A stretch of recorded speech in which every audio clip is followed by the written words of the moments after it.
the hoops. For the people, by the people. For the culture.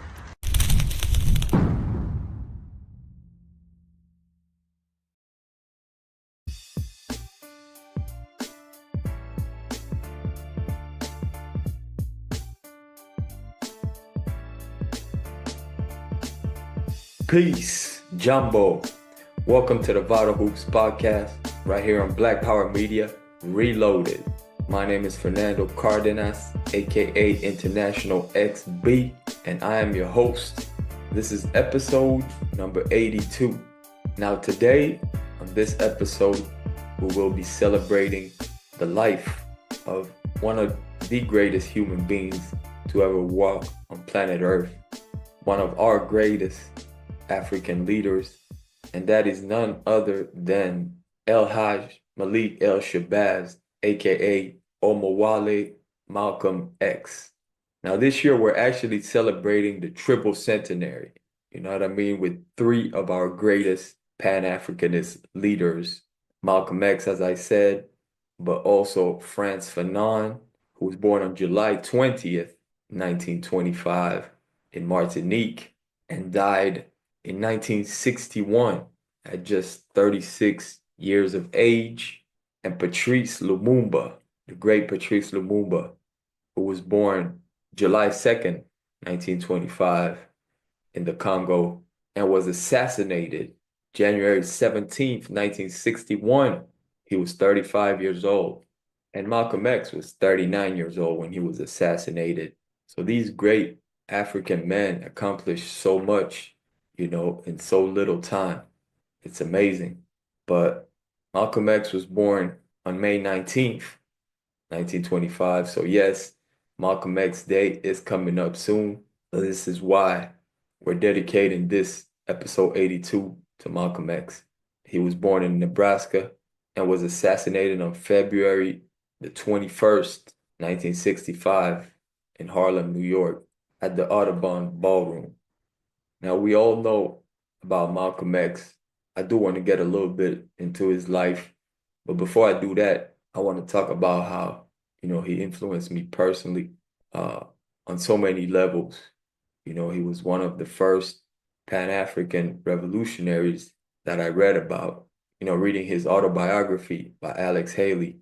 And I remember when I first read it, I was a teenager, and my brother gave it to me.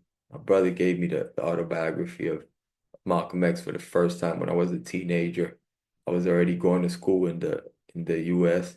And shout out to my brother, man, Booba. And I remember reading it, you know what I'm saying? And obviously it spoke to me right away, you know what I'm saying? But looking back after a few years, I realized that I had missed so much, you know what I'm saying? I was still able to catch a few things, but I had also missed a lot of information in there. And, you know, I still believe still to this day, I haven't read it in a few years now, but every time you read a book like the autobiography of Malcolm X, you're gonna get some new information, you know what I'm saying? Or you're gonna digest it in a different way, you know. These are books that we have to study, you know, not just read. But like I said, Malcolm just influenced me so much.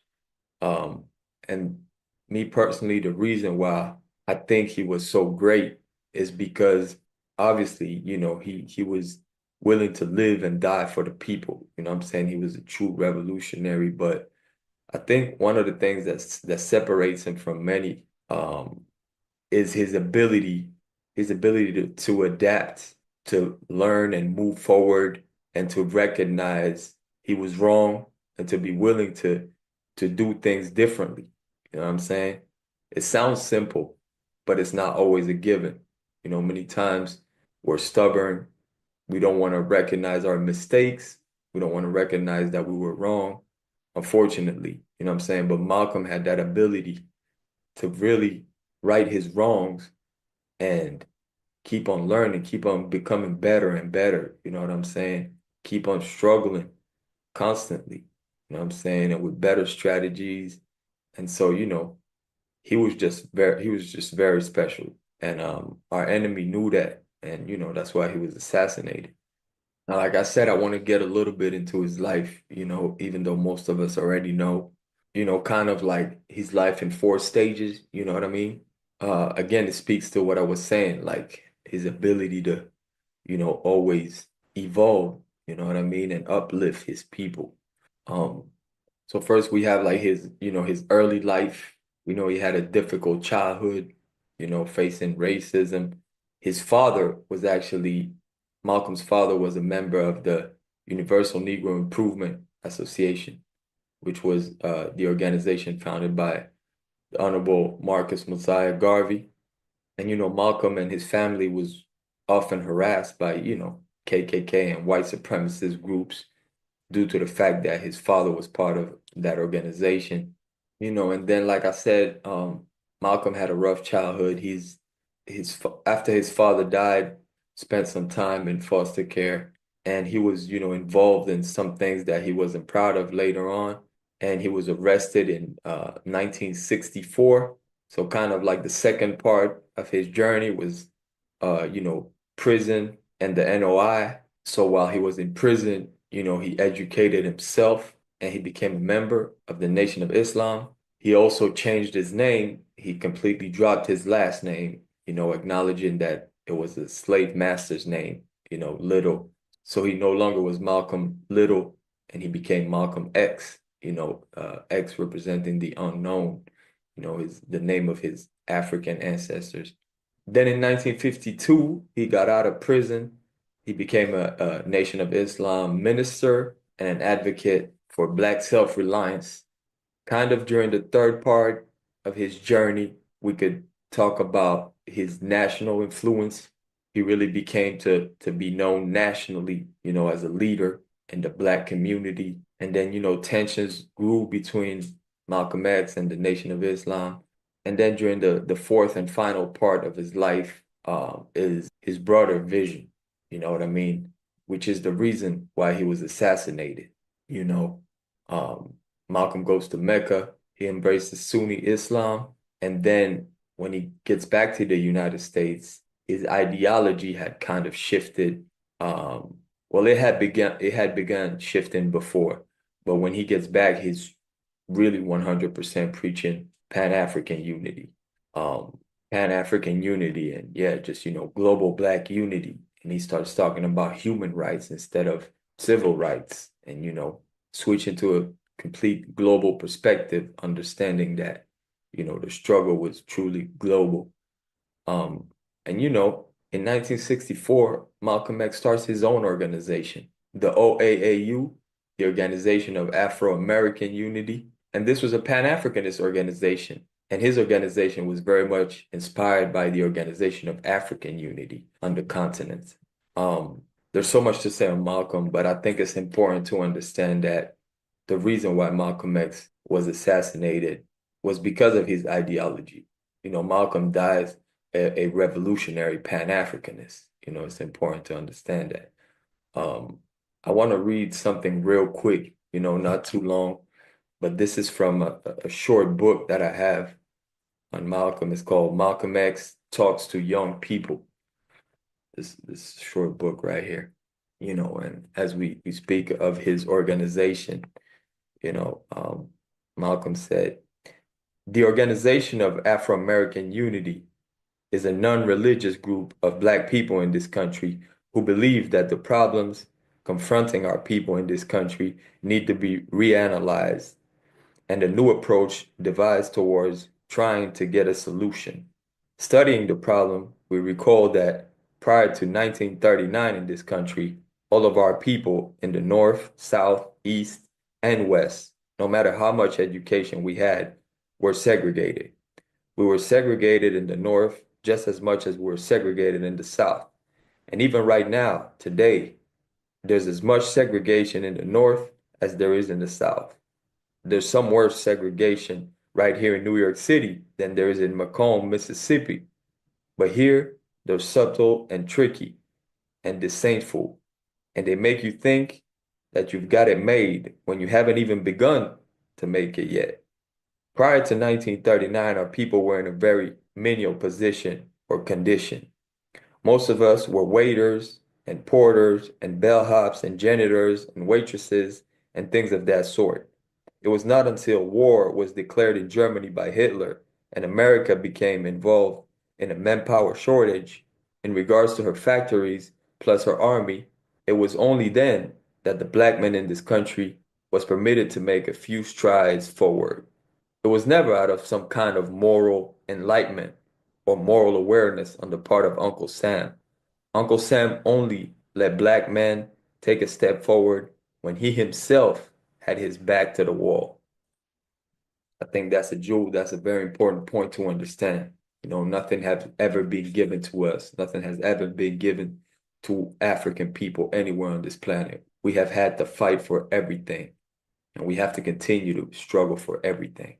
Um, yeah, this is a short one, you know, on Malcolm X, but it was important for me to truly honor Malcolm X right here on the Vital Hoops podcast because he has been such a force to our people, you know what I'm saying? And he lives forever. You know, this is a 100 years, but Malcolm lives forever, and he's been a great inspiration to Vital Hoops. Um, Today's episode is going to end with an audio by the great Omowale Malcolm X. This is one of my favorite, you know, speeches or talks of Malcolm.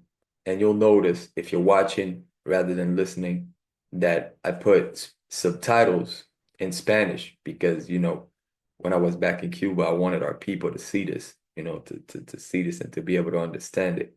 So I was sharing that little video in Cuba. But yeah, before I go, again, much respect and long live Malcolm X.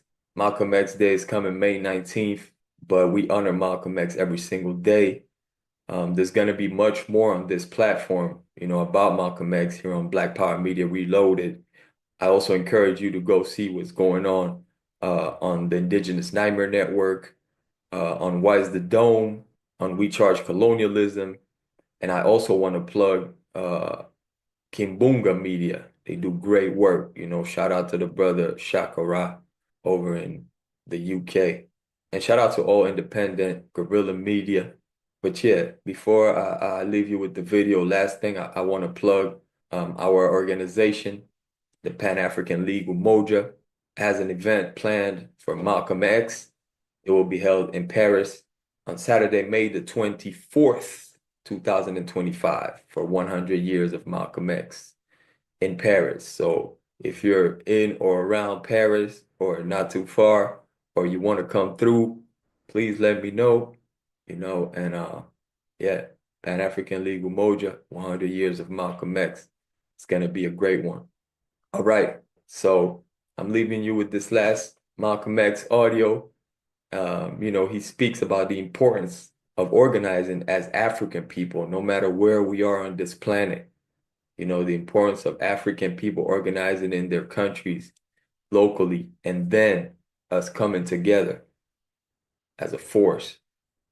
He speaks about Africanism. He calls it Africanism. And he says how our enemy considers this to be the real threat, not communism, not Marxism, not socialism, not anything else. Africanism, he says.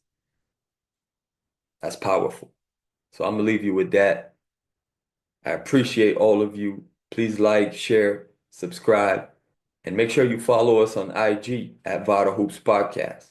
Vital Hoops, for the people, by the people, for the culture. Uhuru.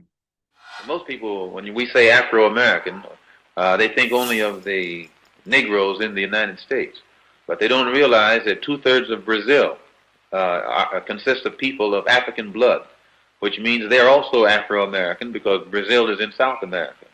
And in all of these, many of these countries in South America and Central America, and even in Canada, they are heavily populated with people whose ancestors came from Africa. So when you total up the number of Afro-Americans, real Afro-Americans, in the Western Hemisphere, there are perhaps 100 million.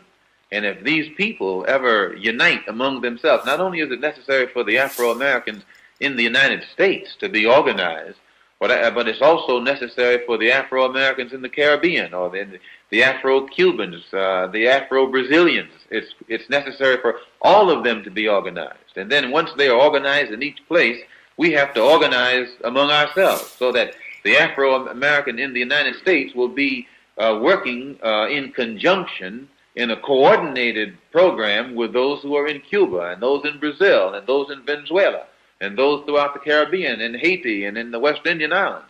And in this way, we actually get strength. And it's not an accident that there's no organization existing in the Western Hemisphere that's designed toward that end. It would be a direct threat to imperialism as it really exists, and to colonialism as it exists in the West. And one of the things that's going to help to bring this about is the independence of Africa. And one of the only reasons that we in the West have never organized, we have hated our image and our African image.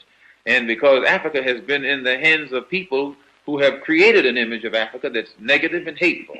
And it has been hateful to us. We haven't wanted to identify with it.